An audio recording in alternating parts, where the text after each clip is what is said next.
Magandang umaga po sa lahat ng ating mga viewers dito po sa ating programa, ang Mabuting Daan Bible Program, sa Facebook Live at sa YouTube Live. Ngayon po ay linggo ng umaga dito po sa Pilipinas, June 12, 2022. At tayo po ngayon, sa kalooban ng Panginoong Diyos, ay inyo pong napapanood ng live sa pamamagitan po ng live streaming ng Facebook at ng YouTube. Dito po sa Pilipinas at sa iba't ibang parte po ng mundo.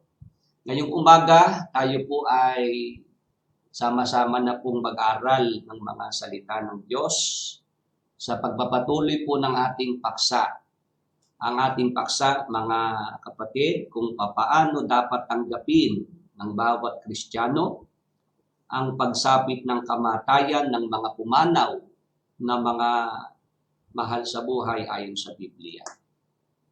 Ito po yung ating paksa na inumpisahan po noong nakaraan pang Mayo, May 15, nang ito po ay ating umpisahan pong pag-aralan. At ito nga po ay topic series. Ilang linggo na rin po itong lumipas para po dito sa ating pag-aaral ng paksang ito. Kung natatandaan pa po ng ating mga kasama, sa Biblia po, yung kamatayan bilang pagbabalik-aral. Mag-review po muna tayo, ha? Ito pong kamatayan, ito po ay hindi kayang pigilan ng sino mang tao. Hindi po ito kayang hadlangan ng tao. Bakit po? Kasi sinasabi po roon sa 8 at 8 ng Ecclesiastes, sa nakasulat na salita ng Diyos, kung paanong di mapipigil ng tao ang hangin. Gayon din, hindi niya mapipigil ang pagdating ng kamatayan. Ito po ay salita ng Diyos na hindi ho kayang mapasubalihan. Hindi kayang matutulan. Kung papaanong di mapipigil ng tao ang hangin, gayon din hindi niya mapipigil ang pagdating ng kamatayan. Hindi po kayang hadlangan, hindi kayang pigilan ng sino mang tao ang kamatayan. Bakit? Kasi itong kamatayan, itinakda ng Diyos yan. Siya po ang may katakdaan ng kamatayan. Pwede 27 ng Hebreo, kung paanong itinakda sa mga tao ang mamatay na minsan. At pagkatapos nito ay ang paghuhukom. Ang kamatayan po, ito po ay itinakda ng Diyos yan. Bakit naman nagtakda ang Diyos ng kamatayan? Kasi dahil po doon sa nangyaring pagsuway, yung paglabag ni Adan.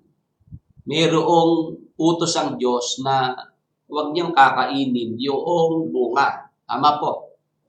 Sabi ng Diyos, sa araw na ikaw ay kumain, walang pagsalang, mamamatay ka. Ngayon, ano po ba ang alam natin dun po sa kwento? Kumain po ba si Adan? Kumain. Sumuway po ba siya? Sumuway. Kaya sa kanyang pagsuway, pumasok naman po yung kasalanan. At dahil sa kasalanan, ito na po yung kamatayan. Naranasan ng lahat ng mga tao. Sapagkat ang lahat ay nagkasala, sabi po sa Biblia. Kaya ito pong kamatayan sa Biblia, ito po, hindi po ito maiiwasan, hindi mapipigilan ng sino mang tao. Ngayon, ano po ang kahulugan ng kamatayan sa Biblia? Yung kamatayan, yun po yung pagkahiwalay ng espiritu sa katawan. Pagka po ang espiritu ay umalis na sa katawan ng tao, ang tawag po doon ng Biblia, patay na yung katawan. Santiago 2:26, sapagkat kung paanong ang katawan na walang espiritu ay patay, ay gayon din ang pananampalataya na walang mga gawa ay patay. Doon po sa isang salin, sinasabi po na kapag ang katawan Yan. Patay ang katawang hiwalay sa espiritu. Gayon din naman patay ang pananampalatayang hiwalay sa mga gawa. Ang kamatayan po ang kahulugan pagkahiwalay, separation. Pagka ang katawan ay hiwalay na sa espiritu, patay na po yung katawan. Tandaan natin, ang may kamatayan po sa ating mga tao, alin? Yung katawan. Itong pisikal na katawan, ito po ang nakakaranas po ng pisikal na kamatayan. Ngayon, kung meron po kamatayang pisikal, may kamatayang espiritual. Ano naman po yung kamatayang espiritual? Pagkahiwalay ng tao sa Diyos dahil sa kasalanan. Naintindihan po ba natin yon? Ang kasalanan ang nagpapahiwalay sa tao sa Diyos. Pagka ang tao po ay nabubuhay sa kasalanan, yung tao po na yon sa paningin ng Diyos ay patay. Tandaan po natin, tayong mga tao, binubuo po tayo ng espiritu, kaluluwa at katawan. Tatlo po ang kabuuan ng tao. Espiritu, kaluluwa at katawan. Yung kaluluwa, yan po ang nag-uugnay sa espiritu at katawan. Nagkakaintindihan po. Para mapagdugtong yung espiritu at katawan, yung kaluluwa ang niya. Yun ang tulay. Yun ang nagdudugtong. Ayan. Ano naman, Brother Willie, yung pagkakaiba ng tatlo? O yung espiritu, ito po yung kamalayan sa Diyos. Ito po yung nakikipag-usap sa Diyos, nananalangin, yung espiritu. Ano naman yung kaluluwa? Ang kaluluwa, yan ang kamalayan mo sa iyong sarili bilang tao. Yan po yung may emosyon, yung may nararamdaman, natutuwa, nalulungkot, nagugutom, nauuhaw, napapagod. Tama po. Ano naman yung katawan? Ang katawan naman po, yan po yung may 5 senses. Para po madali lang nating maintindihan. Yan ang may 5 senses, yung katawan. O ngayon, sa Biblia po, pinapatunayan ni Jesus Christ, may dalawang klase ng kamatayan. Kamatayang pisikal, kamatayang espiritual. May isang alagad, nagpapaalam kay Jesus Christ, Panginoon, tulutan mo muna akong makauwi upang mailibing ko ang aking ama. Ang sabi ng Panginoong Yesus, pabayaan mong ilibing ng patay ang kanyang sariling patay. Yung iba, nahihirapang maintindihan niya nung araw. Kaya hindi raw sila makapaniwala sa Biblia para daw imposible na yung patay, ililibing ng patay. Ngayon, pagka naintindihan natin na may dalawang klase pala ng patay, patay spiritual, patay physical. Ang patay spiritual, buhay yon physically, kumikilos, pero walang relasyon sa Diyos, hiwalay sa Diyos dahil sa kasalanan. Ngayon, yun namang patay physically, yun po yung hindi gumagalaw, hindi kumikilos, hindi humihinga. Nagkakaintindihan po. Yun ang inililibing sa libingan. O ngayon, yung pangyayari kay Adan, na nung sabihin ng Diyos sa kanya, na sa araw na ikaw ay kumain, walang pagsalang mamamatay ka, namatay po ba si Adan nung araw na siya sumuway sa Diyos? Namatay siya. Ano namatay kay Adan? Yung kanyang espiritu. Tama po. Yung katawan ni Adan, namatay po yon after 930 years. Nakakaintindihan po. Maliwanag po ba yon? Yung iba ho kasi, tinututulan nga ang Biblia. Hindi nga raw totoo yung salita ng Diyos kay Adan na sa araw na ikaw ay kumain, walang pagsalang mamamatay ka, ba't ikaw humaba pa yung buhay ni Adan ng 930? Hindi nila naintindihan yung unang kamatayan naranasan ni Adan yung kamatayan spiritual. Yung kamatayang physical, yun po, nangyari po yun, later part na po yun. Kaya tayo po mga magulang, mga kaibigan, mga kapatid kay Kristo, tandaan po natin sa Biblia po, ang kahulugan ng kamatayan, kung yan man po'y physical o spiritual, separation o pagkahiwalay. Ngayon, mag-focus po tayo sa kamatayang physical. Ito pong kamatayan ng katawan. Ano ba mga nagaganap pagka mayroon pong pumanaw, may namatay na mahal sa buhay? Ang sinasabi ng salita ng Diyos, dahil tayo po'y sa alabok ng galing, si Adan nang galing sa alabok. Ano sabi sa kanya ng Diyos nang siya po ay sumuway? Sa 3:19 ng Henesis, sa pagod at pawis pagkain mo'y manggagaling, maghihirap ka hanggang sa malibing. Dahil sa alabok, doon ka nang galing, sa lupang alabok ay babalik ka rin. Ano po ang nangyayari pagka namatay ang tao? Yung kamatayang pisikal. Ang katawang lupa ay magbabalik sa lupa. O ngayon, yung espiritu na humiwalay sa katawan, saan po yun mapupunta? Ang katawang lupa, babalik sa lupa. Yun na bang espiritu na humiwalay? Saan mapupunta? O kapag ka po yung pumanaw o namatay ay sumasampalataya sa Diyos, Kristiyano, yung espiritu niya, yun po ay babalik sa Diyos.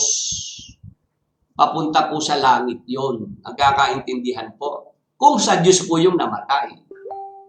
Ngayon, may nagtatanong sa akin ng mga nakaraang broadcast natin, that really yung espiritu bumalik sa Diyos. Yung kaluluwa, nasan? Nasaan kay kaluluwa? Hindi ho baka ako yung kaluluwa kamalayan mo sa sarili bilang tao? Tama po?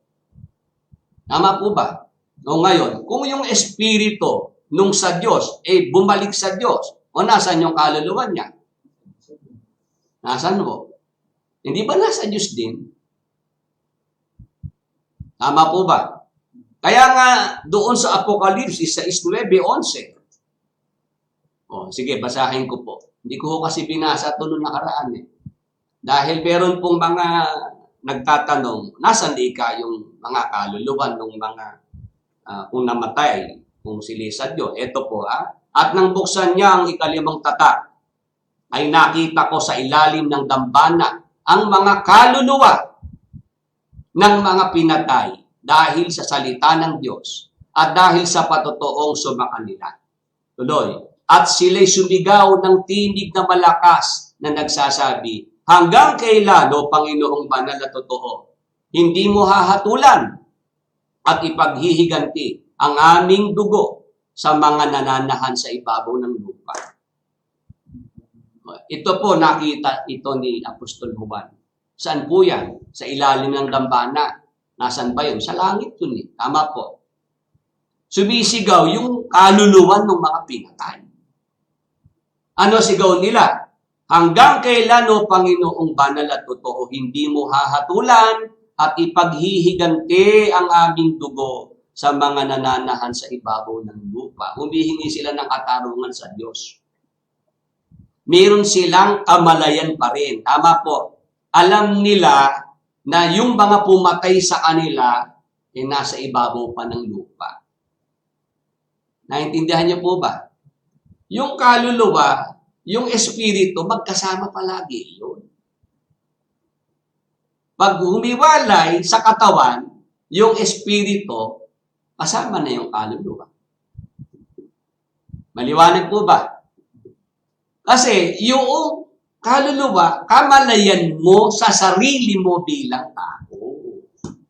Kaya nga sila may malay itong mga sumisigaw sa Diyos . Tama po. Meron silang consciousness, awareness, nagkakaintindihan po. Kaya nga, kung meron pong naituro sa atin nung araw, na pagka namatay ang tao, wala na siyang alam. Tama po ba? Meron kayo natatandaan ganun turo. Pag namatay ang tao, mawawala na siya ng malay. Wala na siyang alam. Ha? Hindi ho ganun. Pag namatay ang tao, meron pa rin kamalayan. Kasi ang namatay lang yung katawan. Yung katawan ang walang malay. Nagkakaintindihan po. Yung katawan, katawang lupa, ang natulog. Kaya nga gigisingin eh. Alin ang gigisingin? Yung natulog na katawan. Amen. Nagkakaintindihan po. Yung iba, kung ituro, yung buong, yung kabuuang tao, ang tulog. Hindi. May natulog man, katawang lupa. Yun ang walang malay, yung katawang lupa na inilibing. Bumalik sa pagkalupa. Pero ang espiritu at kaluluwa, may kamalayan po yun. Yun nga pong mayaman, noong mamatay, di po ba napunta sa Hades ng pagdurusa? Si Lazaro naman kasama ni Abraham. Yung mayaman na nagdurusa sa Hades, kilala niya si Lazaro, kilala niya si Abraham. Tama po. Bakit? Kasi yung kaluluwa ng mayaman ng pinapakita yung kamalayan niya doon sa Hades. Tama po. Maliwanag po ba? Yung espiritu at kaluluwa, palagi magkasama yun. Kaya pagka ang namatay, sumasampalataya sa Diyos, yung espiritu, kaluluwa, nasa langit na. Kaya marami na ho bang tao sa langit?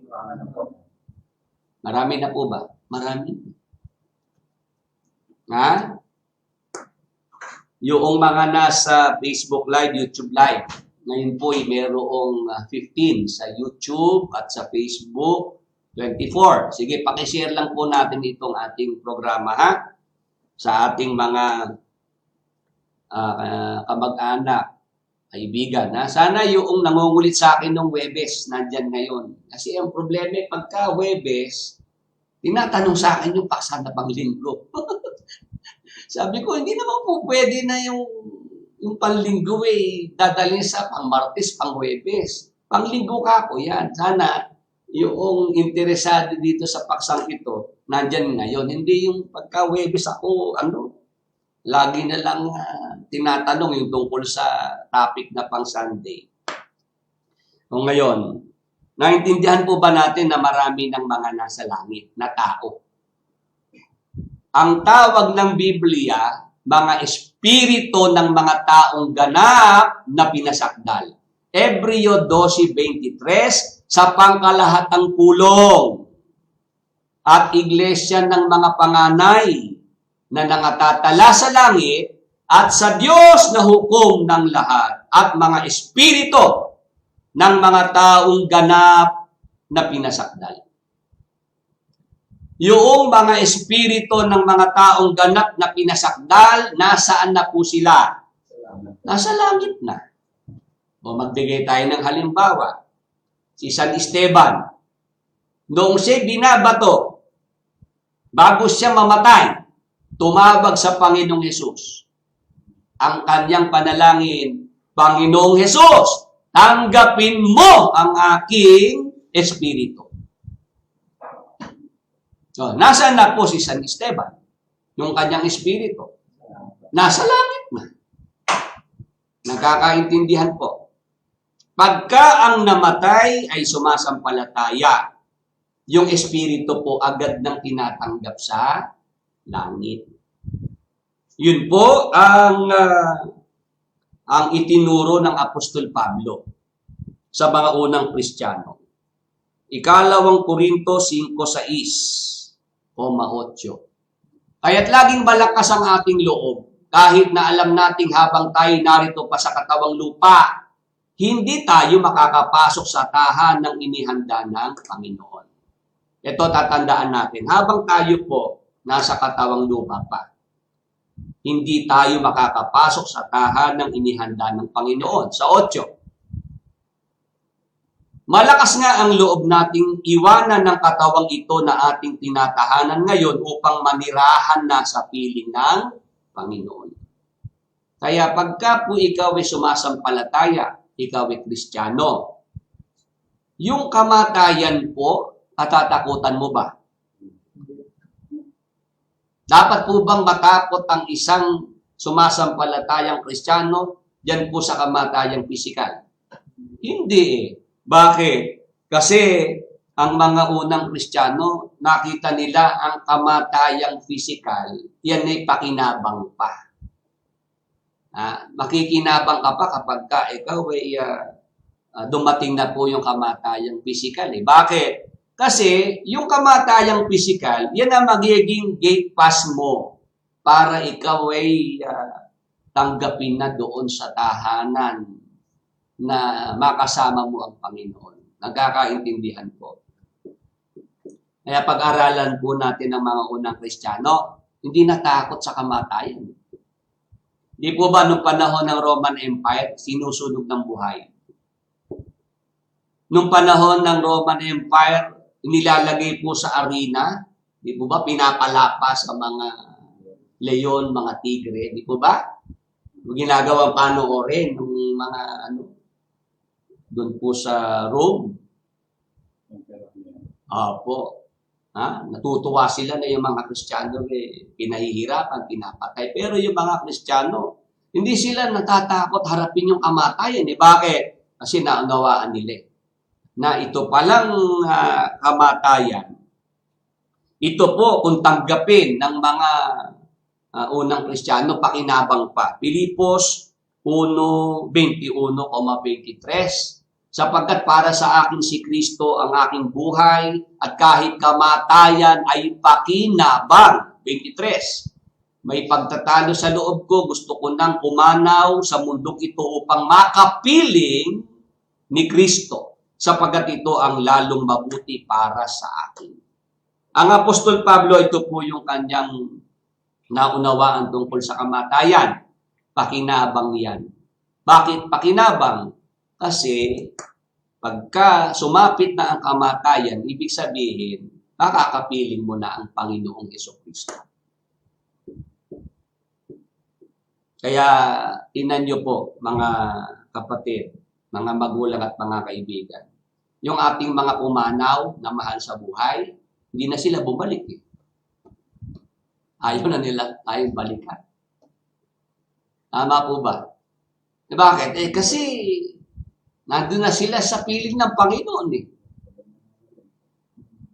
Naintindihan niyo po ba? Kaya wala nang bumabalik. Kasi kapiling na ang Panginoon. Nandun na po sila sa lugar na maayos na po lagay nila. Tama po ba? Kaya nga halimbawa, may pumanaw, yung malungkot, yung makaramdam ka ng kalungkutan, normal lang po yun. Yung ikaw'y magluksa, normal lang yun. Kaya lang, hindi po pwede po na taon na nagluluksa pa rin. Sa Biblia po, yung pagluluksa, 30 days. Yun ang nasulat. Sapat na po yung 30 araw, isang buwan na magluksa ka, no? Dahil umanaw ang mahal mo sa buhay. Pero dapat po magpatuloy pa rin tayo.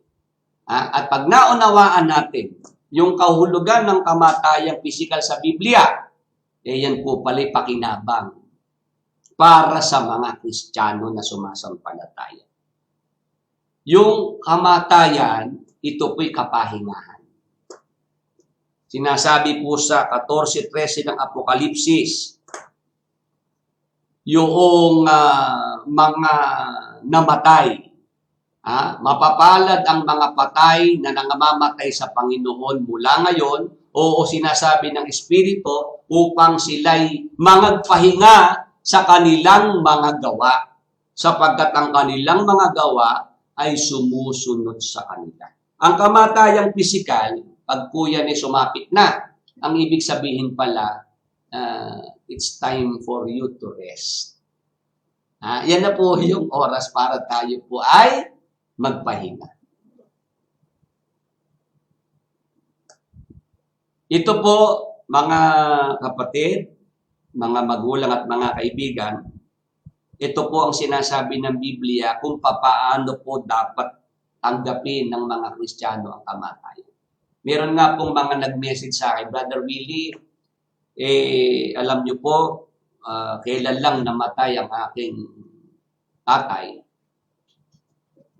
Mabigat sa loob, pero nung marinig ko po yung paksa nyo, Brother Willie, nabawasan mo yung, yung nararamdaman kong bigat sa loob. Yung lungkot, nabawasan po nung marinig ko po yung paksa na yan. Kasi, naintindihan ko na yung palang kamatayan, pakinabang pala yan. Lalo ng mga lingkod ng Panginoon, mga sumasampalataya sa Panginoon. Dahil yun ay kapahingahan, tapos yan po yung magiging daan mo para ang Panginoon ay makapiling mo. Ngayon, ano pa po yung nakita natin na dapat nating maging pagtanggap sa kamatayan? Ang kamatayan po, ito ay pagliligtas din po ng Panginoon. Isaiah 57:1, ang sabi, ang taong matwid kapag namamatay, walang nakakaunawa at walang nakikialam. Ngunit siya'y kinukuha upang iligtas sa kapahamakan. Nangyari po yan, naranasan po yan ng mga Israelita. Dahil sila po, tumatalikod sa Diyos. Ang hadol po ng Diyos, sila po'y madalang bihag sa Babylonia. Ngayon, bago po nangyari na madalang bihag sa Babylonia ang Israel, umanaw na, namatay na yung mga lingkod ng Diyos. Hindi na po nila naranasan yung sila mabihag pa at mapahirapan pa sa Babylonia. Nagkakaintindihan po. Ganun po kung papaano tanggapin ng mga sumasampalataya yung kamatayan. May pagliligtas na ginagawa ang Diyos. Kapag ka po may pumanaw tayong mahal sa buhay. Sabi ko nga nung nakaraan yung mga pumanaw bago po magkaroon ng giyera. Di po ba World War I, World War II? Di po ba masasabi nating swerte sila? Kasi bago nangyari yung giyera, wala na sila. Tama po. Hindi na nila naranasan yung mahirap na pamumuhay nung panahon ng giyera. Yung tatay ko lang po nung araw, pag nagkwento, panahon ng hapon. Kinikwento kung paano ang hirap ng pamumuhay nung giyera. Tama po.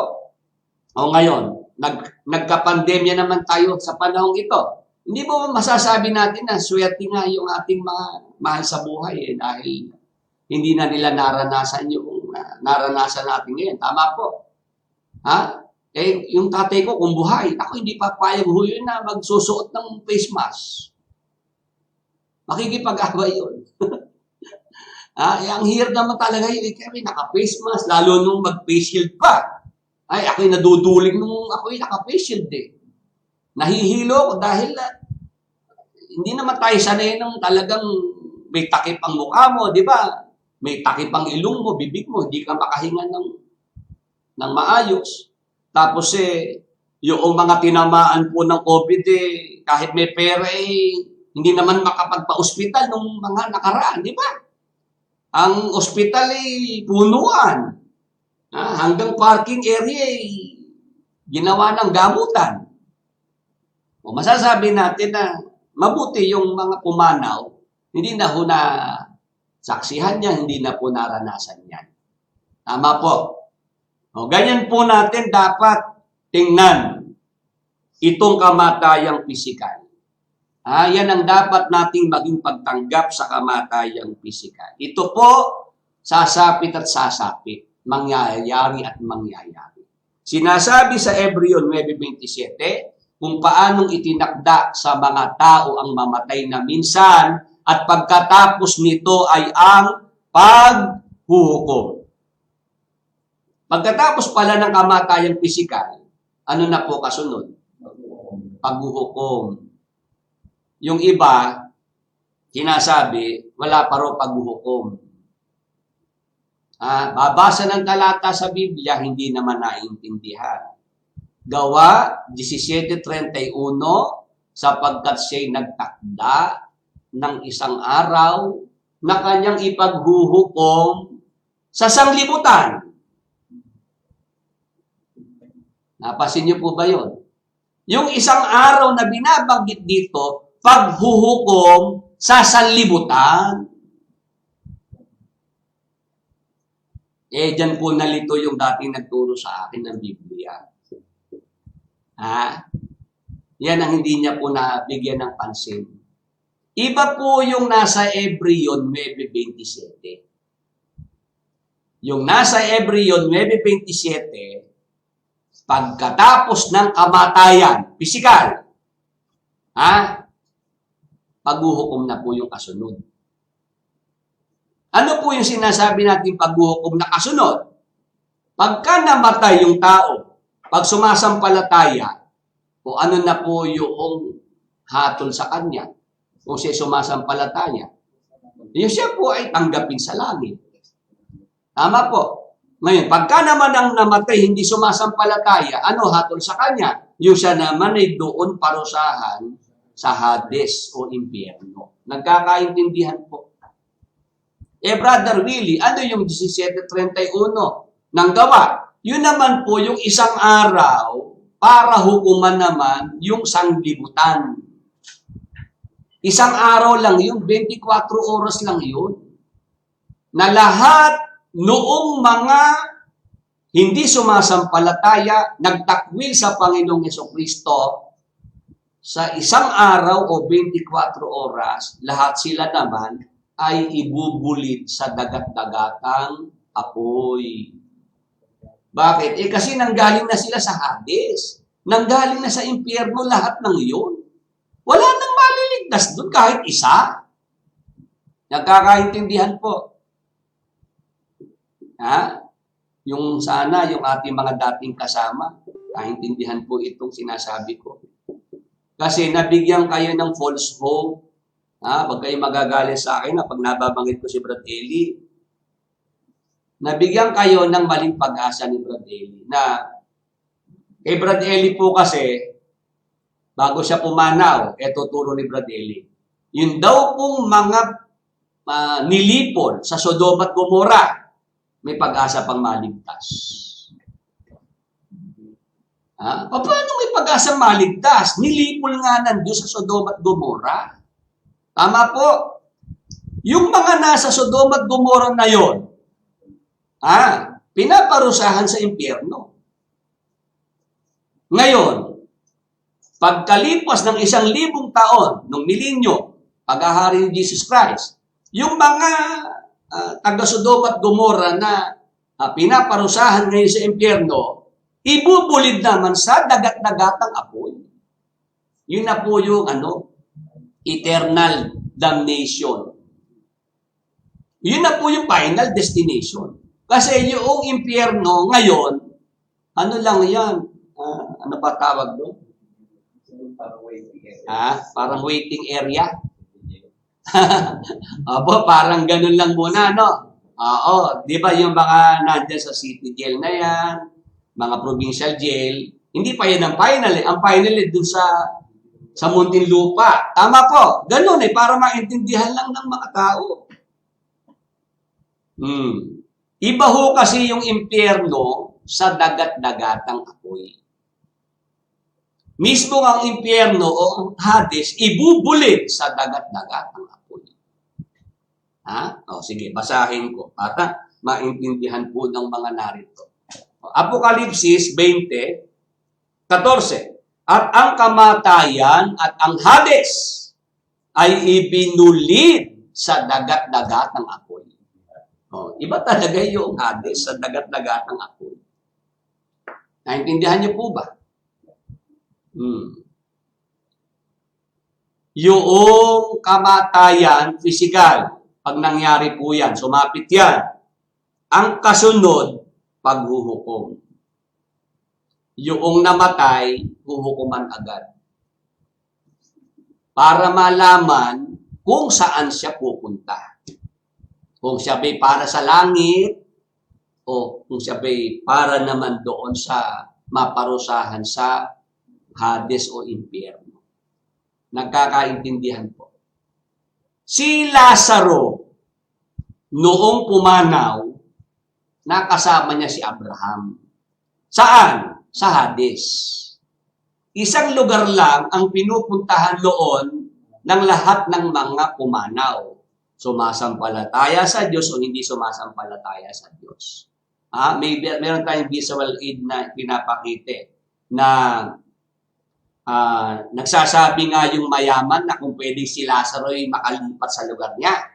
Sabi ni Amang Abraham, hindi maaari kasi may malaking bangin na nakapagitan. Hindi pwedeng makatawid. Ang nandyan dito, yung naman dito makatawid dyan. Ano po? Ngayon, yung Hades na kinaroroonan ni Lazaro at ng Amang Abraham, Hades po yun. Hades ng kaaliwan. Yun namang sa mayaman, Hades ng pagdurusa. Yun namang malaking bangin na kapagitan, yun ang Tartaro. Doon nakakulong ang mga fallen angels. Nung mamatay si Jesus Christ, pumunta siya dyan. Diba? May panalangin ng Katoliko. Nanaog sa mga impyerno. Diba? Si Jesus Christ. 3 araw, 3 gabi, si Jesus Christ, yung kanyang katawan nasa libingan. Tama po. May ginawa kasi si Jesus Christ samantalang patay yung kanyang katawan. Ang Espiritu ni Jesus Christ pumunta dyan po sa Hades. Pinuntahan po niya yung mga lugar na yan sa Hades. Ngayon, nang si Jesus Christ paakyat na sa langit, ang ginawa ni Jesus Christ, lahat nung nasa Hades, kaaliwan, isinama na po niya sa langit. Naintindihan niyo po? Lahat ng mga pumanaw na matay na sumasampalataya sa Diyos, magmula kay Abel hanggang kay Juan Bautista, isinama na po ni Jesus Christ sa langit, sa paraiso. Kaya, ito pong Hades, kaaliwan, bakante na ngayon. Wala na pong napupunta dyan. Kasi pagka namatay ang sumasampalataya, diretso na po sa langit. Amen. Purihin ng Panginoon. Di ba may sinabi si Jesus Christ para sa iglesia? Sa ibabaw ng batong ito, itatayo ko ang aking iglesia. At ang mga pintuan ng Hades ay hindi makakapanaig laban sa kanya. Kaya sa mga Kristiyano, wala ng power ang Hades. Amen. Naintindihan po ba natin? Noong panahong si Jesus Christ ay hindi pa po sinusugo sa lupa, hindi pa namamatay sa krus, ang Hades may kapangyarihan sa mga lingkod ng Diyos. Doon nga napunta si Abraham. Doon nga napunta sila Jacob, sila Noe. Naintindihan niyo po. Kahit ayaw nila, wala silang choice. Mapupunta sila sa Hades, kaaliwan. Pero ang mga Kristiyano iba. Ang mga nasa iglesia, wala nang kapangyarihan ng Hades. Kaya pag namatay ang Kristiyano, sumasampalataya, sa langit na po yun. Nagkakaintindihan po. Kaya nga sabi ko, kung ito lang yung naunawaan, hindi dapat nangyari yung ganyan. Na si Brad Eli kailangang mag-abroad, kailangang manirahan sa Brazil. Hindi eh. Kung naunawaan lang ni Brad Eli ito, na yung palang kamatayan, ano yan pakinabang pa pala yan nung araw naman si Brad Eli, sumisigaw, sige, patayin niyo ako. Di ba? Sabi ni Brad Eli, gusto ko nga, habang nagsasalita ako, barilin niyo ako eh. Sa ulo ka, sa ulo ha, para wala ng buhay. Nung araw ganun si Brad Eli pagsabi. Ayoko ikang ako mahihirapan pa. Pero nung nadyan na po yung mga kaso, nung siya po tinambakan na ng kaso, ayun, nagawang iwan ng Pilipinas, mag-abroad, hanggang sa abutan na po ng kamatayan. Si Brad Eli. At ito po, isang taon na siyang mahigit, ito ngayon ang nangyayari sa samahang kanyang naiwan. Kakagulo sila ngayon eh. Doon lang po sa forum na napapasa ko, talagang sabi ko, matyaga din sila. No? Marami silang reklamo, ay naman umalis.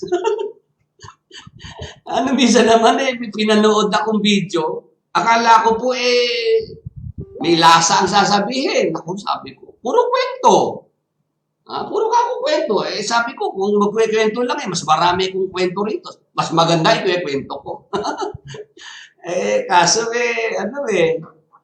mga nangyari, fanatics nawala na nga si Brad Eli. Nung araw, sabi niyo sa akin Brad Willie, pag nawala na si Brad Eli, bilang respeto sa kanya. Sabi sa akin sasama rin kami sa iyo.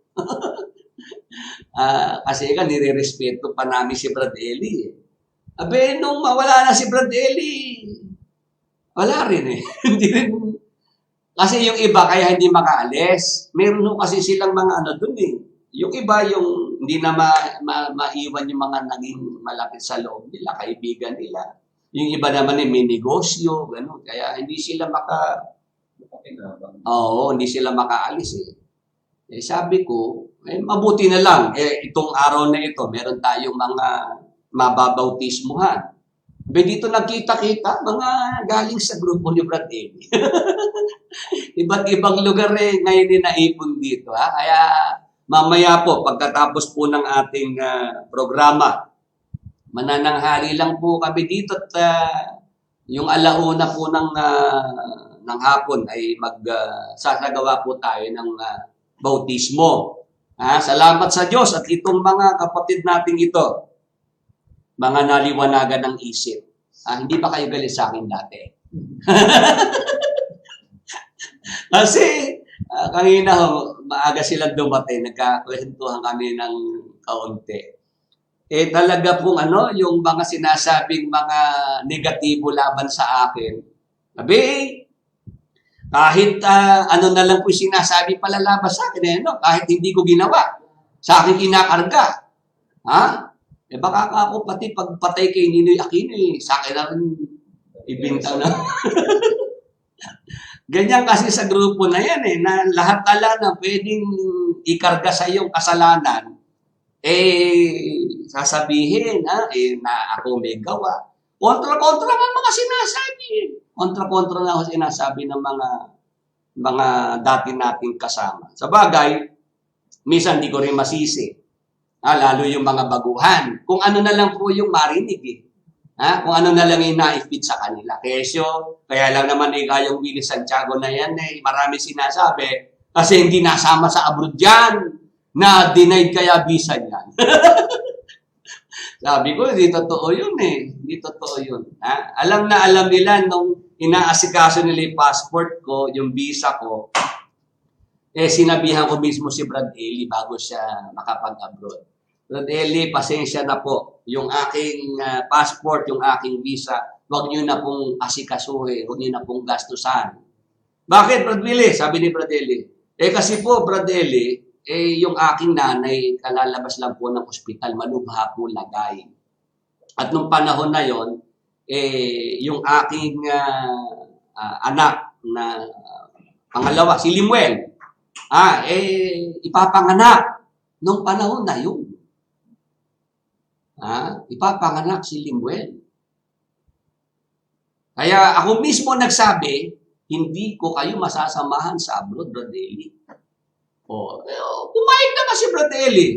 Kasi alam niya yung sitwasyon ngayon, noong magalit sa akin, mismo si Brad Eli, ang pinanggalingan ng ganong mga sinasabi na hindi totoo laban sa akin. Na kaya ko lang pinupuna sila dahil ako naiwan, hindi ako nasama sa abroad. Kaya nung panahon na yun, sabi ko, mabuti na lang, nakaalis na rin ako sa samahan nato kasi mga sinungaling ka ako mismong yung leader, si Brad Eli, alam niyang hindi totoo yung mga sinasabi laban sa akin. Ngayon, tayo po'y magpatuloy dito po sa ating paksa. Meron po tayong naiwang tanong at alam ko po, interesado po ang ating mga viewers sa Facebook at YouTube. Ang ating naiwang tanong ganito, ano ang kailangang gawin ng bawat taong nabubuhay upang hindi maparusahan sa Hades o impyerno bago sumapit ng kamatayan? Interesado po ba kayo dito? Kasi yung kamatayan, pag sumapit na yan, meron na po agad na paghuhukom. Pag sumasampalataya ka, tatanggapin ka sa langit. Tama po. Pag naman hindi sumasampalataya, dun ka naman mapaparusahan sa Hades o impyerno. Tandaan po natin, mga magulang, mga kaibigan, mga kapatid kay Kristo, walang kinalaman sa kaligtasan yung pagiging mabuting tao. Nakikinig po bang mabuti? Yung mga nasa Facebook, nasa YouTube, hindi ang kaligtasan ay dahil sa ikaw ay mabuting tao. Nagkakaintindihan po. Pwede ho bang mahinga ko ng reaction yung mga nasa Facebook, nasa YouTube? Nagkaroon kasi ng paniniwala ang marami na kaya siya magiging dapat sa Diyos kasi siya, mabuting tao siya at wala siyang inagrabyado. Noong minsan po napanood ko po sa YouTube yung old video ni Eddie Garcia. Si Manoy, in-interview siya. Sabi, tinanong si Eddie Garcia na nabubuhay pa siya, kung kayo po ba'y haharap na sa Panginoon? Ano po ang sasabihin niyo sa Panginoon kaya kayo dapat tanggapin niya sa langit? Sabi ni Eddie Garcia. Sasabihin ko sa Panginoon nung ako'y nabubuhay sa lupa, kung ano yung mabuti, kung ano yung tama, yun ang ginawa ko. At wala akong inagrabyadong tao. Yun po ang sabi ni Mr. Eddie Garcia. Yun ang paniniwala niya. Kung ikaw ay naging parehas dito sa lupa, wala kang inagrabyado at gumawa ka ng mabuti, parang yun na yung magiging basis mo para ikaw ay mapunta sa langit. O ngayon, ganun ba sa Biblia? Sa Biblia ba yung kaligtasan kailangan mong gumawa ng mabuti para ikay maligtas? Ikaw ay maging mabuting tao para ikay tanggapin sa langit? Yun ba ang kailangan gawin natin bago po tayo pumanaw? O basahin natin. Sa isang talata ng Juan 3:16. Sapagkat gayon na lamang ang pag-ibig ng Diyos sa sangkatauhan. Kaya't ibinigay niya ang kanyang kaisa-isang anak upang ang sino mang sumampalataya sa kanya ay hindi mapahama kundi magkaroon ng buhay na walang hanggan. Ano po ang kailangan nating gawin? Bago sumapit ang kamatayan para hindi ho tayo maparusahan sa Hades o impyerno. Ano po ang kailangan? Ang kailangan po, tayo po'y sumampalataya, Panginoon, doon po sa kaisa-isang anak, doon po sa bugtong na anak ng Diyos. Amen. Amen. Kailangan po, tayo po, habang nabubuhay, magawa po nating sumampalataya sa Panginoong Hesukristo. Amen. Nagkakaintindihan po. Hindi po yung kampanya nitong gumawa ng mabuti para maligtas. Gumawa ng mabuti kahit isang araw lang. Yung pa nung araw may mga ganong, ngayon hindi ko na nadidinig Yung isang araw lang, kasi kinontra ko na yun Sabi ko, kung gagawa ng mabuti, araw-araw. Tama po, hindi isang araw lang. Oh, dahil na kontra, hindi ko na ho nadidinig yun. Tapos walang gawang mabuti na magbubunga ng masama. Nakontra na rin yun Hindi na rin nila inulit Oo, nahalata ko. Hindi na nila ngayon mabanggit. Kasi, naglitaw na ako ng mga batayan sa Biblia Ha? Pag gumagawa ka ng mabuti at bakitang tao, masama ang resulta. Anong masamang resulta? Walang tatanggapin ganti mula sa amang nasa langit. Tama po ba? Tama po ba? Pag gumagawa ka ng mabuti, bakitang tao, walang tatanggapin ganti. Pag gumagawa ka ng mabuti, walang pananampalatayang kalaki, wala rin po yun. Tama po. Pag gumagawa ka ng mabuti, wala yung pag-ibig, wala rin yun. Kaya mula ho ng tutulang ko, hindi na ho nila inuulit O ngayon, yung kanilang sinasabi na gumawa ng mabuti para maligtas, mali po iyon. Hindi ang kaligtasan ay dahil sa mabuting tao ka. Ang kaligtasan po sa Biblia, dahil sumasampalataya ka. Amen. Amen. Purihin ng Panginoon. Nagkakaintindihan po. Ang usapan, kung sumasampalataya. Pag sumasampalataya sa tagapagligtas, may kaligtasan o wala? Mismo yung tagapagligtas si Jesus Christ, sinampalatayanan mo. At yun ang kalooban ng Diyos. Tama po. Sinugo niya ang kanyang bugtong na anak upang ang sino man na sa kanya sumampalataya ay huwag mapahama kundi magkaroon ng buhay na walang hanggan. Ang buhay na walang hanggan nasa pagsampalataya sa Panginoong Jesucristo. Pagka ikisumampalataya, ito po ang buhay na walang hanggan. Ito ang kaligtasan. Ng katunayan, sa Juan 5:24, pakatandaan ninyo ang nakikinig sa aking salita at sumasampalataya sa nagsugo sa akin ay may buhay na walang hanggan. Hindi na siya hahatulan. Sa halip ay inilipat na siya sa buhay mula sa kamatayan. Si Jesus Christ po ang may sabi niya ano sabi niya? Ang nakikinig sa aking salita at sumasampalataya sa nagsugo sa akin ay may buhay na walang hanggan. Meron na po bang buhay na walang hanggan? Nasa atin na po ba yan? Kung tayo po'y sumasampalataya, nasa atin na ang buhay na walang hanggan. Hindi na siya hahatulan, sa halip ay inilipat na siya sa buhay mula sa kamatayan. Nakita po ninyo. Pagka ikaw ay hindi sumasampalataya, ito na ang hatol, kamatayan. Ngayon, pagka ikaw ay sumasampalataya, mula sa kamatayan, ililipat ka naman sa buhay. Nakakaintindihan? Wala na pong hatol, hindi nahahatulan ang sino bang sumasampalataya sa Panginoong Hesukristo. Pagka sumasampalataya kay Jesus Christ, meron ng buhay na walang hanggan. Yung ating espiritu, handaan po natin, yung ating espiritu, pagka pumanaw ang isang taong sumasampalataya, yung espiritu niya, tinatanggap na sa langit. Tama po. Meron na agad buhay na walang hanggan, yung espiritu.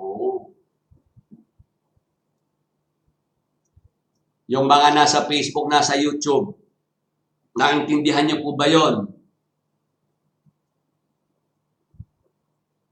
Ang buhay na walang hanggan, na ipagkaloob na yan ng Diyos sa mga sumasampalataya. Ang tumanggap ng buhay na walang hanggan, yung ating espiritu. Yung kaluluwa at katawan, yun po ay tupalo pa po iyon.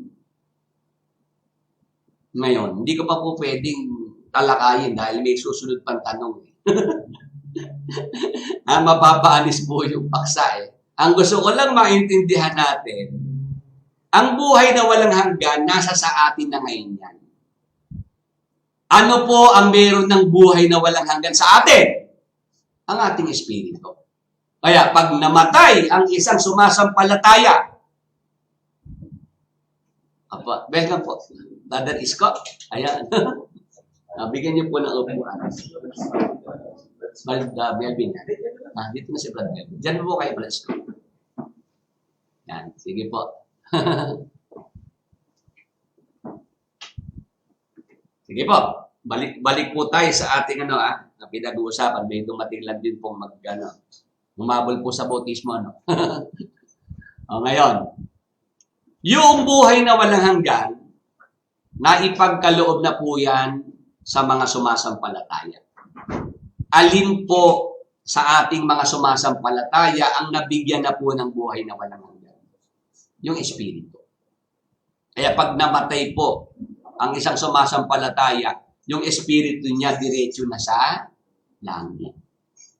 Nagkakaintindihan po ba tayo? Ang kailangan pala nating magawa bago po sumapit ang kamatayan, yung tayo po'y sumampalataya sa ating Panginoong Hesukristo. Ngayon, paano ba yung pagsampalataya kay Jesus Christ? Interesado po ba kayo? Lalo po itong mga tatanggap ng water baptism. Gusto niyo po bang matutunan? Paano ba yung tamang pagsampalataya kay Jesus Christ? Para po tayo magkaroon ng buhay na walang hanggan. O ito po, basahin natin ng Roma 10:9 hanggang 11.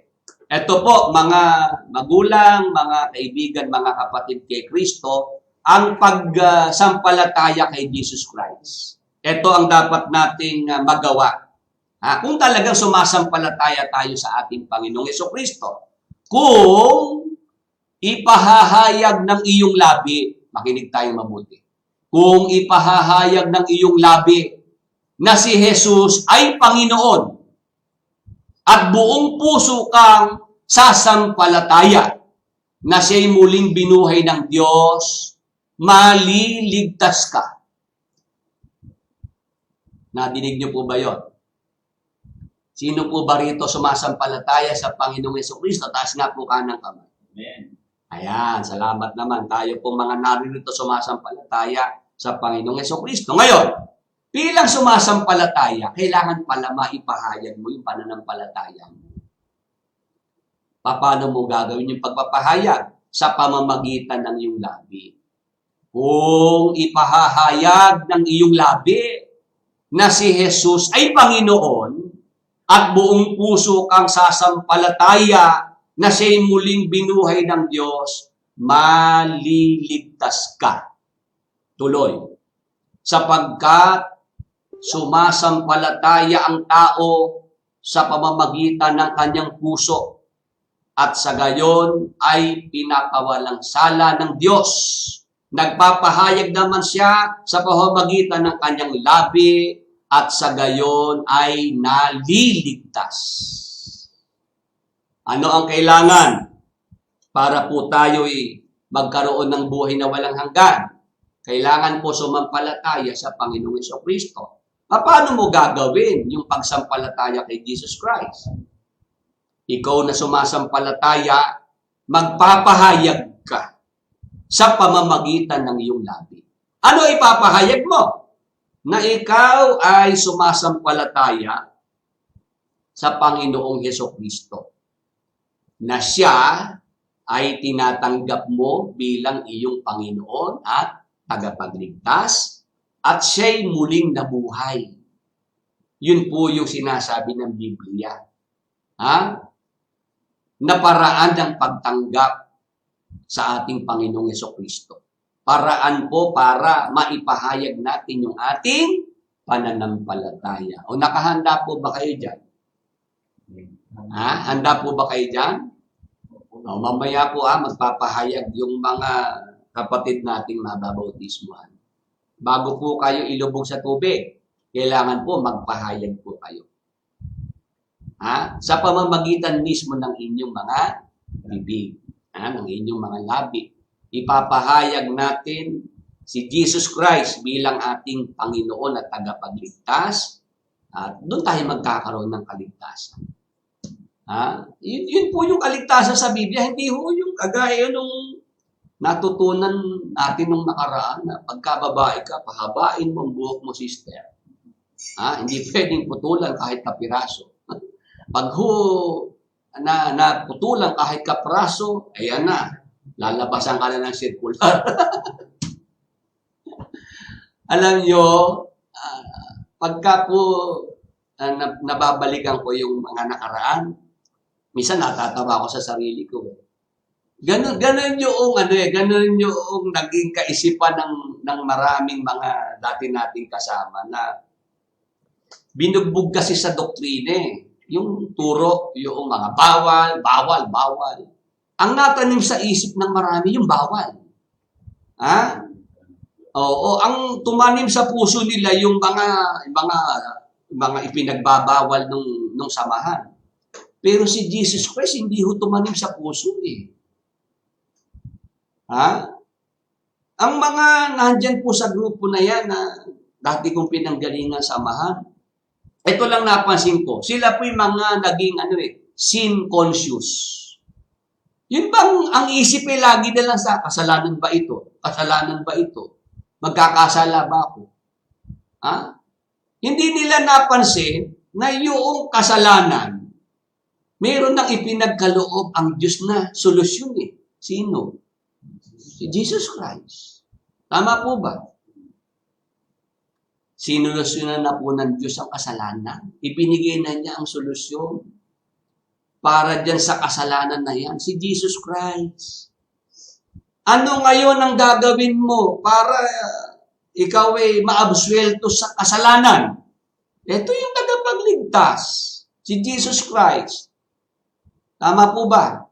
Sampalatayanan mo, tanggapin mo siya sa iyong puso bilang iyong Panginoon at tagapagligtas. Pagka sumampalataya tayo kay Jesus Christ, lahat ng kasalanan natin bayad na. Amen. Amen. Purihin ng Panginoon. Lahat ng kasalanan natin, binayaran na po ng Panginoong Jesucristo. Kasalanan sa nakaraan, kasalanan sa kasalukuyan, at kasalanan sa hinaharap. Nagkakaintindihan po. Maliwanag po ba? Ang dugo ni Jesus Christ, sinasaklaw lahat ng ating mga kasalanan. Sa nakaraan, sa ngayon, at sa darating pa. Napaghandaan na po yun ng Panginoong Jesucristo. Kaya insulto po sa Panginoong Jesucristo yung yung ganong mentalidad na dahil nagputol ng buhok, wala nang kaligtasan. Nagsuot ng alahas, wala nang kaligtasan. Alahas bawal-bawal hinihingi naman. Mga kapatid. Di ba? Ano sabi nun? Mga kapatid, babae, aanin nyo ang inyong mga alahas. Tulong nyo na lang sa gawain. Di ba hiningi naman talaga? O kaya nga nung manakaw sa Araneta ho yun, alam nyo ba yun? Nagpapasalamat nung mag-break time si Bradin, naglulupasay doon sa Araneta Coliseum, doon sa isang kwarto dahil yung isang clutch bag niya ng alahas, tinangay nung kanyang bodyguard. Daming alahas kaya nun. Kasi mga kapatid na babae, pinagpamigay na kay Brad Eli yung mga alahas. Ngayon, nadinig ko si Sister Luz nagre-reklamo. Lahat daw ng alahas ni Brad Eli nakayuli. Tingnan nyo ka, pinag-awayan pa.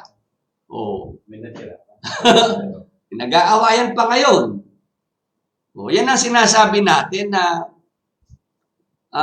Sa halip na ang ma-magnify, si Jesus Christ, yung kanyang sakripisyo, yung kanyang pagliligtas, ang nama-magnify, yung kasalanan. Meron nga doon talagang nagmamanggagawa nung araw. Nagpapatanong kasi si Brad Eli sa mga manggagawa nung araw, sa aralan. May nagmamanggagawa, nagtanong, Brad Eli, ako ho ba'y nagkasala sa Diyos? Bakit kapatid? Kasi po ganito nagkwento ho ng maraming ligo Brad Eli, gutom na po kasi po noon. Ano ngayon na nangyari? Nakakita po ako ng nag-iihaw-ihaw. O ano ngayon na sumunod? Bumili po ako. Ano binili mo? Yun ho, yung isaw. Kaso Brad Eli, noon iniihaw na po yung isaw na binili ko. Nadikitan ho ng dinuguan, Brad Eli. Betamax. Betamax. Brad Eli, nakain ko po yung isaw dahil gutom na ako Ngayon, nung mapasin ko, nadikitan pala nung Betamax, nung dugo. Brad Eli, kinakabahan po ako, hindi na po ako mapagkatulog. Ayun. Yan po yung na-obserbahan ko nung araw na masyado po sila ang isip nakatuon sa kasalanan. Doon ho ang ganun ng mga miyembro hindi ho nabibigyan ng pansin yung ginawa ng tagapagligtas. Na ang dugo ng Panginoong Jesucristo, walang kasalanan na hindi niya kayang hugasan. Amen. At yung dugo ni Jesus Christ, patuloy-tuloy po yung naglilinis ng ating mga kasalanan. Magbibigay ako ng halimbawa. Kung kayo po ay nakapaglakad na sa dalampasigan, kung kayo doon sa beach, sa Morong, kung kayo na-obligang pumunta doon. Ganyan, pag summer, inuobliga yung mga miyembro doon na mag-outing. Ito lang ang aking halimbawa. Pag naglakad ka po sa dalampasigan, seashore, yung lakad mo, makita mo yung mga footprints mo ang lakad mo liko-liko hindi naman diretso, di mo ba Hindi, ganun ang ating mga naiwang bakas ng ating paa Ngayon, tingnan mo po yung tubig ng dagat pag humahampas po yan sa dalampasigan. Ano ang nangyayari?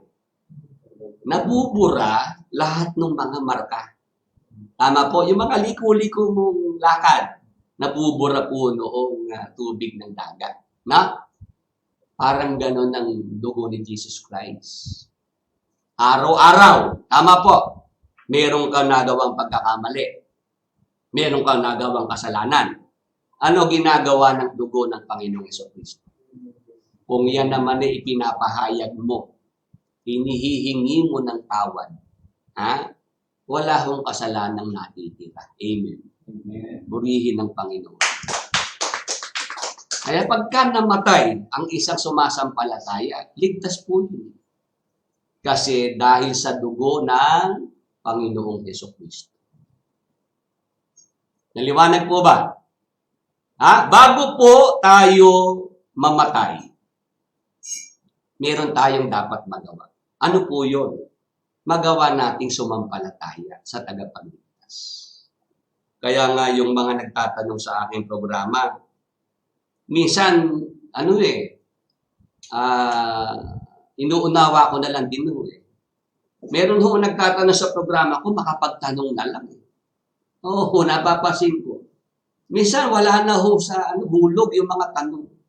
Minsan, tinatanong sa akin, Brad Willie, kung sa langit po, si Jesus Christ ay nakaupo sa kanan ng Diyos. Sino ho yung nasa kaliwa? Sabi ko, yung problema mo kung sino nasa kaliwa. Problemahin mo muna kung ikaw'y makakarating doon.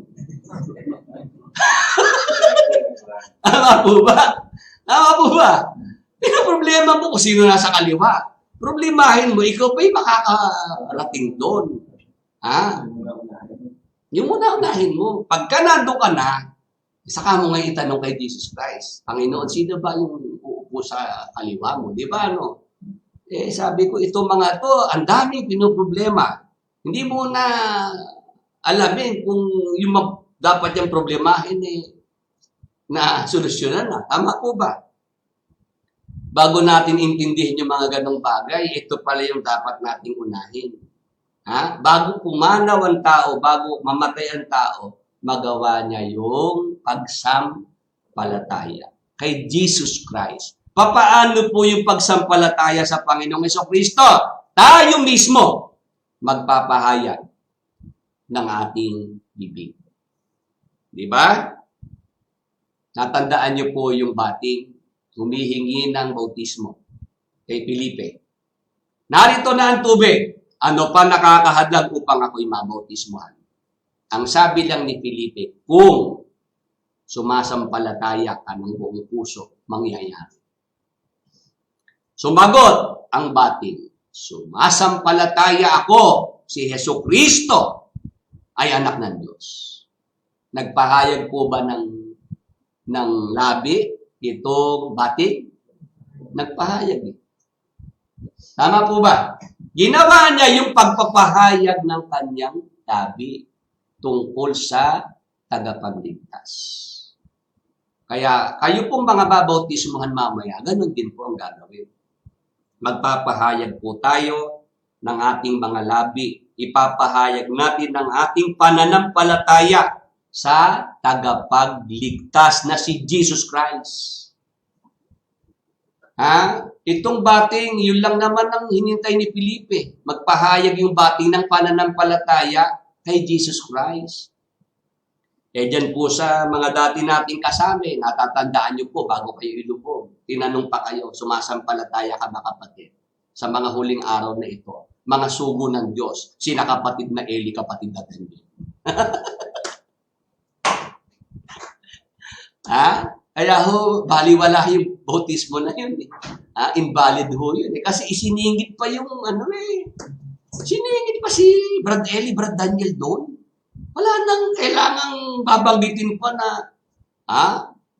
si Felipe pa nagsabi sa bating na, ikaw ba sumasampalataya kay Pedro, kay Pablo, o sa akin na magbabautismo sa'yo? Wala Tama po ba? Basta kay Jesus Christ, nagpahayag ng pananampalataya yung bating, yun. Ayun na, pasado na siya. Kaya si binautismo anak ko ni Felipe. Kaya dito po sa atin, yun ang inyong mapapatunayan. Babautismuhan kayo sa pangalan ni Jesus Christ. Sa authority ni Jesus Christ. Hindi na po kailangan po may isisingit kung sino dyan. Kaya nga yung mga dati nating kasamahan, pasensya na kayo Yung inyong bautismo tinanggap dyan, invalid. Wala pong bilang yon. Kasi, kailangan po, kung sumasampalataya, sa Panginoong Jesucristo. Yung kaligtasan po, paano tayo magkakaroon ng kaligtasan? Sa pamamagitan ng pananampalataya. Ang kaligtasan po, hindi dahil sa mabuting gawa.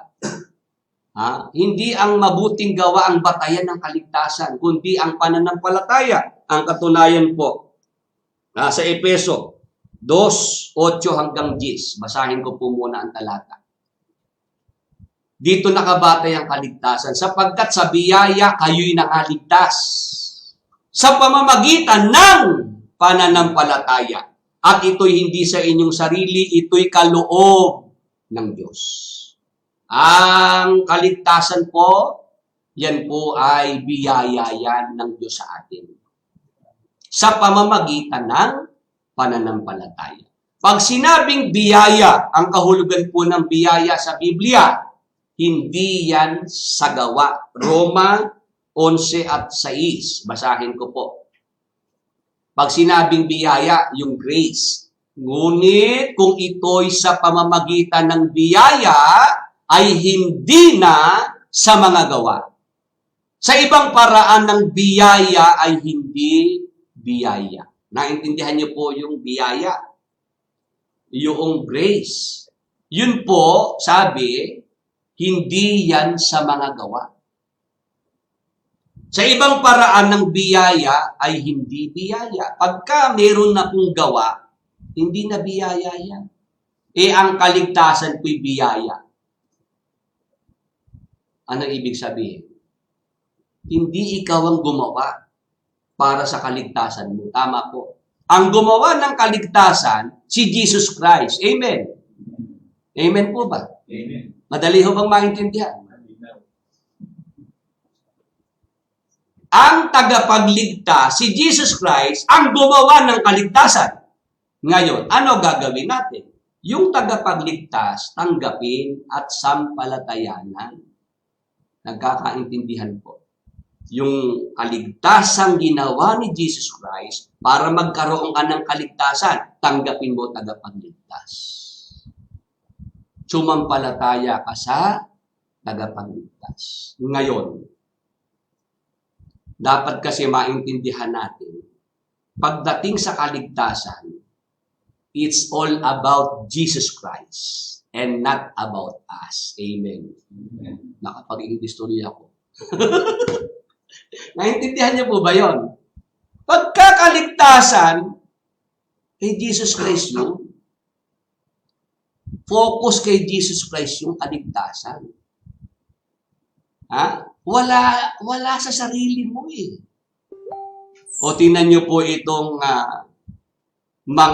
ang kaligtasan na ibinabatay sa kanilang performance, kanilang sariling gawa. Gumawa ng mabuti para maligtas. Ano nagiging resulta? O tuloy natin ang basa. Efeso 2:8, tuloy-tuloy na po natin ang basa. Etong nakasulat, sapagkat sa biyaya kayo nangaligtas sa pamamagitan ng pananampalataya at ito'y hindi sa inyong sarili, ito'y kaloob ng Diyos. 9. Hindi sa pamamagitan ng mga gawa upang ang sino man ay huwag magmapuri. Ano nangyayari po pagka ang kaligtasan ibinati sa gawa ng tao? Pagmamapuri. Nagyayabang. Tama po ba? Hindi ba itong mga may magawa lang kapiraso, pinagyayabang na. Noong sila nag-community pantry, di ba pinagmalaki na yan? Hindi naman nila na tuloy-tuloy. Saglit lang naman eh. Parang ilang araw lang namang nag-ganon eh. Tapos wala na. Basta na i-broadcast na po sa television, na ilathala na sa dyaryo, na i-post na po sa social media, tapos na eh. Makapagyabang lang. Sasabihin, sila lang ang iglesyang gumagawa ng ganyan. Lalo nung araw, ipinagmamalaki sa apalit. Dito libre ang pagkain, yung mga bisita walang baon, libre ikaw pinapakain. Sabi ko, ano yung libre? Yung pansit na walang lasa at munggong sunog? Di po ba? Para makakain ka ng masarap-sarap, bumili ka. Pero yung pinamimigay na libre, yung pansit na walang lasa at munggong sunog. Ay, pinagmamalaki nila yun. Sabi ko, yan lang kung ipagmalaki nyo na, di lalo na kung ano pa, di ba? O kaya nga ayaw ng Diyos ang kaligtasan po ibatay sa gawa ng tao. Kasi pagka ang kaligtasan ay nabatay sa gawa ng tao, papasok ang mga pagmamapuri. Sa langit, magiging magulo. Maingay sa langit. Pagka ang kaligtasan po ibinatay sa gawa ng tao. Bakit?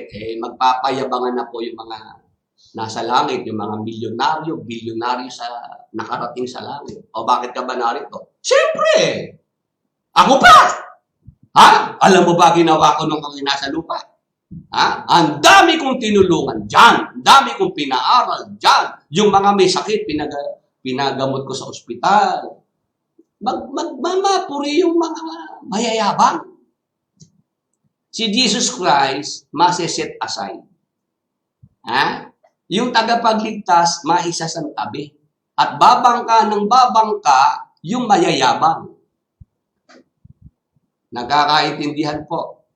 Ayaw ng Diyos ang sino man ay magmapuri. Nakita niyo po yung dalawang nanalangin sa templo. Yung Pariseo at maniningil ng buwis. Ano ginawa ng Pariseo? Di ba? Diyos, pinasasalamatan kita na ako hindi gaya ng iba riyan. Hindi ako manlulupig. Tapos sabi niya, nagbibigay ako ng ikapo ng lahat ng aking tinatangkilik. Puro gawang mabuti yung kanyang pinipresenta sa Diyos. Tama po. Yung maniningil ng buwis. Ano sabi? Diyos, mahabag ka sa akin na isang makasalanan. Tama po.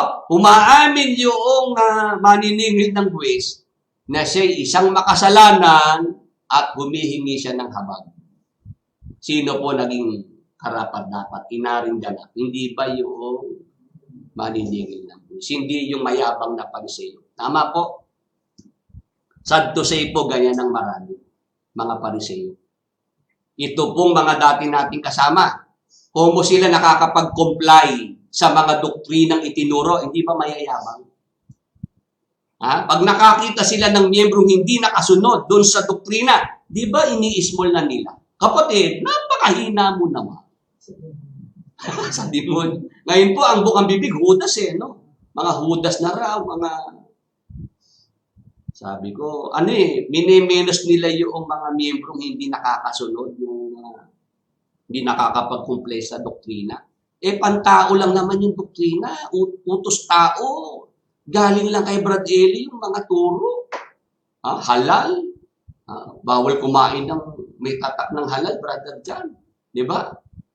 Nung aking mapag-aralan, kaya lang naman may ganung bawal si Brad Eli kasi may negosyo siya. Gusto ni Brad Eli, yung kanyang sariling negosyo, tangkilikin ng miyembro. Kaya, kailangan niyang ipagbawal yung produkto ng Jollibee, produkto ng McDo, ng mga inasal na yan. Kalaban kasi ng negosyo ni Brad Eli. Kaya yung mga nandyan, umpisahan nyo na pong kalimutan yung mga doktrinang naituro sa inyo. Utos tao, hindi galing kay Jesus Christ. Sila, ang itinuro para maligtas, ito ang mga utos, sundin mo. Ito mga gawang mabuti, gawin mo para ikaw ay maligtas. Hindi po ganun sa Biblia. Ang kaligtasan po, para magkaroon tayo, ito, sumampalataya sa Panginoong Jesucristo. Ngayon, yung gawang mabuti, Brother Willie, tutul ka ba dyan? Hindi. Ang tinututulan ko, yung turo, na para maligtas, gumawa ng mabuti. Sa Biblia po, naligtas ka na, kaya ka gumagawa ng mabuti. O tuloy natin sa 10. Sapagkat tayo'y kanyang gawa, na mga nanilalang kay Kristo Jesus para sa mabubuting gawa, na mga inihanda ng Diyos ng una upang siya nating lakaran. Ano dapat nating maintindihan dito, mga kapatid? Dahil sumasampalataya ka sa Panginoong Jesucristo, ito kaligtasan. Tama po. Regalo yung kaligtasan. Biyaya yung kaligtasan. Ngayon, dahil naligtas ka na, ito naman ang patunay na ikaw ay naligtas. Ano yon? Gumagawa ka ng mabuti.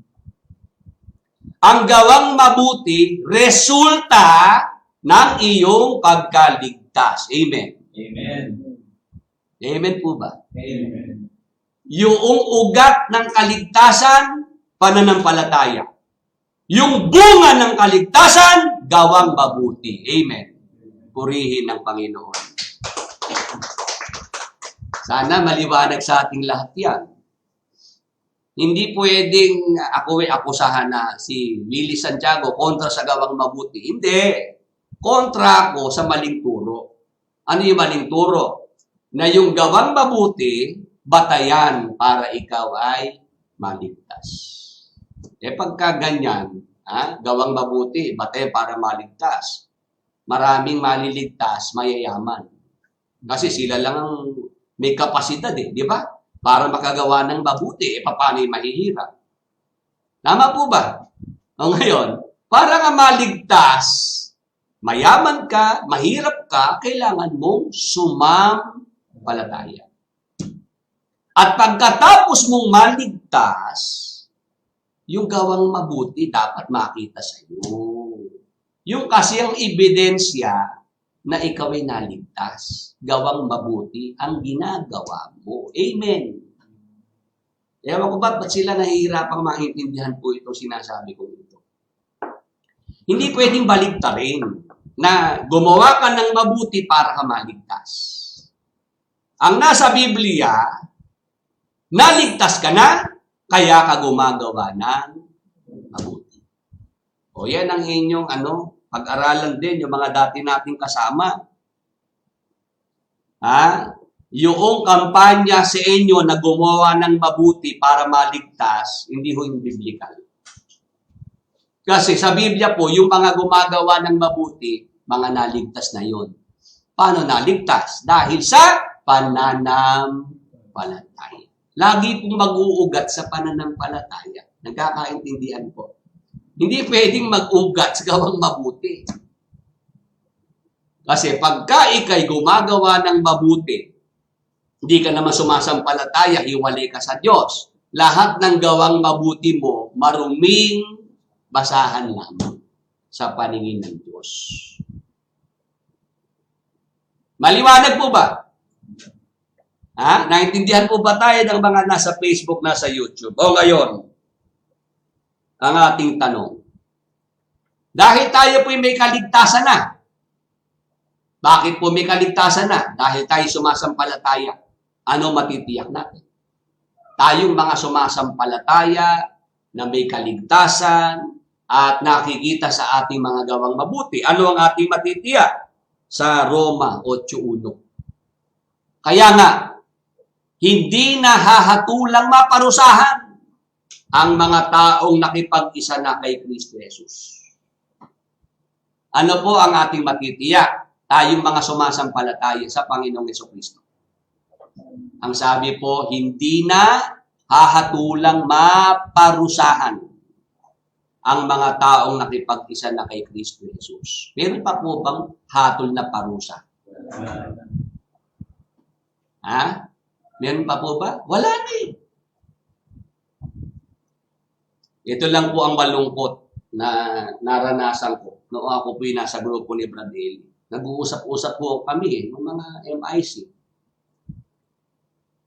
Yan, nakakausap po sila, lalo si Brad Dani. Yan, nakakausap ko, Nabales. Nung minsan nagkwentuhan kami, sabi niya sa akin, alam mo Brad Billy, ayoko pang bumalik ang Panginoon eh.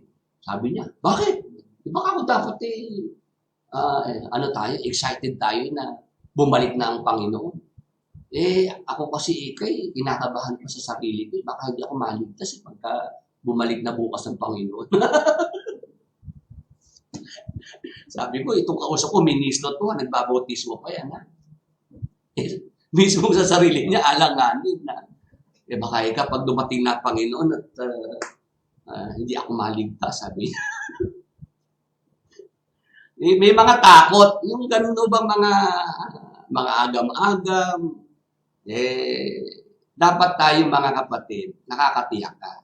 Ano man ang mangyari. Bawa, dumating ang kamatayan mamayang gabi o bukas ng umaga. Alam mo na ba? Check mo na ba kung saan ka pupunta? Tama po ba?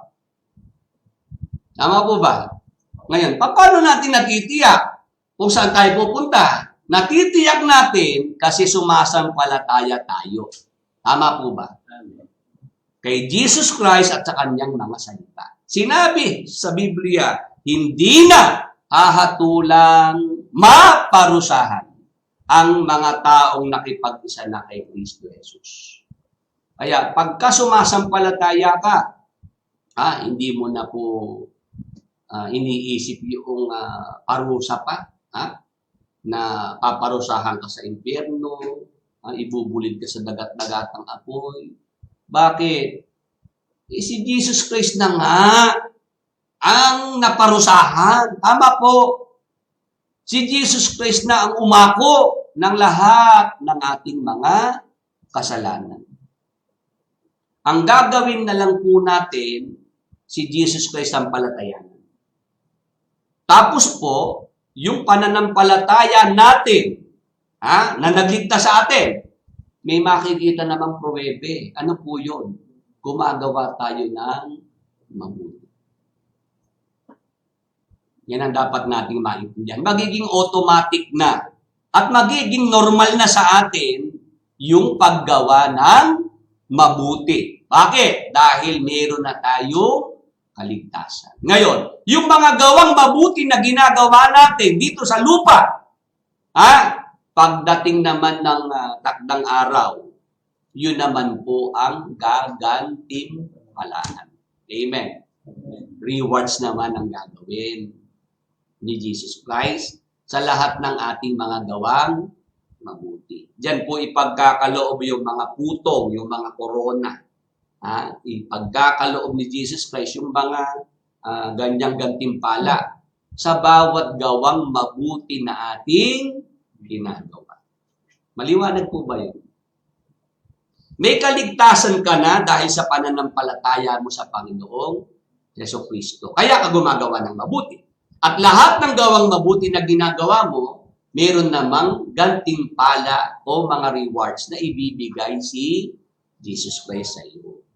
Kaya ang Kristiyano, yan po'y masipag sa paggawa ng mabuti. Yan. Hindi para maligtas pa siya. Ligtas na siya. Huwag natin kakalimutan yun. Kaya ka gumagawa ng mabuti kasi may kaligtasan ka na. At sa mga gawang mabuting ginagawa mo, meron kang inaasahan na mga gantimpala na ipagkakaloob sa iyo ang Panginoon. Nagkakaintindihan po. No. Kaya po ngayong umaga, yung mga kapatid nating babautismuhan, handa na po ba kayo, mga kapatid? Handa na po ba kayong tanggapin ang ating Panginoong Jesucristo bilang inyong Panginoon at tagapagligtas? Sa inyong puso, siya na po ngayon ang kumbaga sa sasakyan, siya na po ang magdadrive. Kung dati, sa mga nakaraang panahon, tayo driver. Ngayon, ano gagawin natin? Tayo magiging passenger na lang. Hayaan natin si Jesus Christ ang mag-drive. Meron na bang cellphone na iwan? Sige. At tuloy lang tayo. Yung ating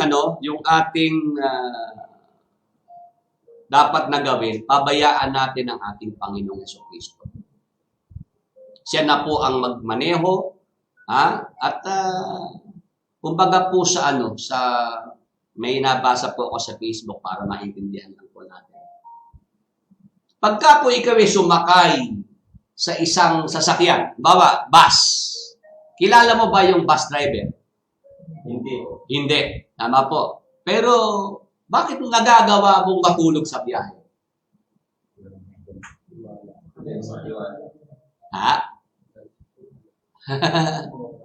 Di ba? Panatag ang loob mo. Kahit hindi mo kilala yung driver, natutulog ka sa biyahe. Tama po? Tama. O sa eroplano, sumakay ka sa eroplano, kilala mo ba yung piloto? Pero bakit kaya mong matulog sa eroplano? At pagising mo, nandun ka na sa pupuntahan mo. Tama po. Ano po ang ibig ko pong ipunto sa inyo, mga kapatid? Ano po ang punto ko, mga kapatid? Yung kay Jesus Christ, yung ating pagtitiwala sa Kanya, parang ganun. Hayaan natin siya. Ipagkaloob natin yung pagtitiwala sa ating Panginoong Jesucristo. Dahil sa Kanyang mga salita na ating nababasa sa Biblia, at yung Kanyang ginawa na sakripisyo, yung pag-aalay ng Kanyang sarili sa krus. Sapat na yun para tayo magtiwala, mga kapatid. Na pagka si Jesus Christ, ating hinayaan na siya na po yung maghari sa atin, siya na po ang magdirekta sa atin, nasa mabuting kamay po tayo. Amen. Amen. Purihin ng Panginoon. Ngayon, ang ating tanong ganito. Ano ang kapalarang naghihintay sa lahat ng mga namatay na sumasampalatayang Kristiyano? Ano po ba yung maaasahan naman natin, ine-expect natin? Kapalaran nating mga sumasampalataya. Kung halimbawa, pumanaw tayo, yung ating mga mahal sa buhay, ano naman po yung kapalarang naghihintay sa atin? Yan naman po yung ipagpapatuloy natin next Sunday, June 19, para po sa ating mga viewers sa Facebook at YouTube. Yan na po yung pinaka last part ng ating paksa para po sa kanyang kabuuan. Samantala, tayo po ay nagpapaalam na dito po sa mga narito po sa ating Facebook Live, YouTube Live. Meron bang prayer request ngayong umaga? Ang ating mga narito?